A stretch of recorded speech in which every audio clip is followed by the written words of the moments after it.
Here locally, the big story was coming out of Ticonderoga last night for the zoning meeting that took place, and footage was obtained through our Ticonderoga correspondent, Lori Messing, who was on hand to cover the event for us. And the concerns of, it appeared to be on the surface a status quo meeting, and there is some merit to that.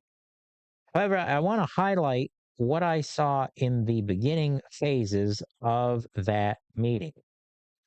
And that was a couple who came forward mainly because the woman wanted to.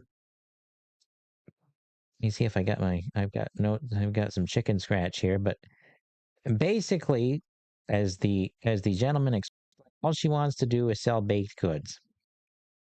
So this is basically, it was a bread cart or a bread stand, something like that. And she was interrogated profusely by this zoning board over this issue. When this is at her residence, this would be it is somewhat akin to a farm stand for agriculture, is what it sounded like. It didn't quite sound like that. It sounded a lot smaller than even some of what those vegetable and farm stands are. Because she noted that it was the size of, and I quote, a large bookshelf. And so again, it's fairly small by the sounds of it. And this was an appeal of a previous decision where the zoning board told her that she could not do this. And so they had attempted to appeal this, and the board upheld the appeal in a 3-2 decision because they felt that it could not have, quote, an open display of products, wanting it to have curtains on it, or basically have some measure of covering that up.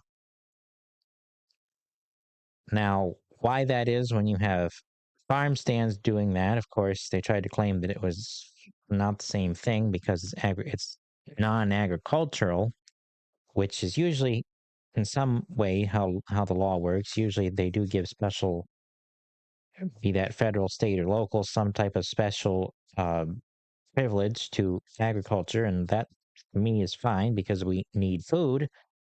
But if that's the case, I still want to ask the question of why this interrogation here when reports are coming in that there was very little of this same level of interrogation when these solar panels and BESS projects were being proposed in the same manner to the same board.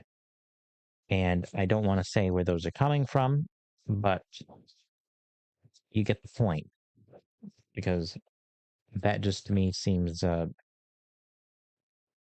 quite honestly ridiculous and stupid. And I will probably refrain from saying any more on that because I think the evidence speaks for itself. There is video footage out there from our Ticonderoga correspondent, Lori Messing, via her own Facebook page, but I will plan on putting that here on the Moriah channel's page to get that out so you can see just how nonsensical it is for yourself. And I don't usually get that far into local issues, but sometimes you have to call a spade a spade.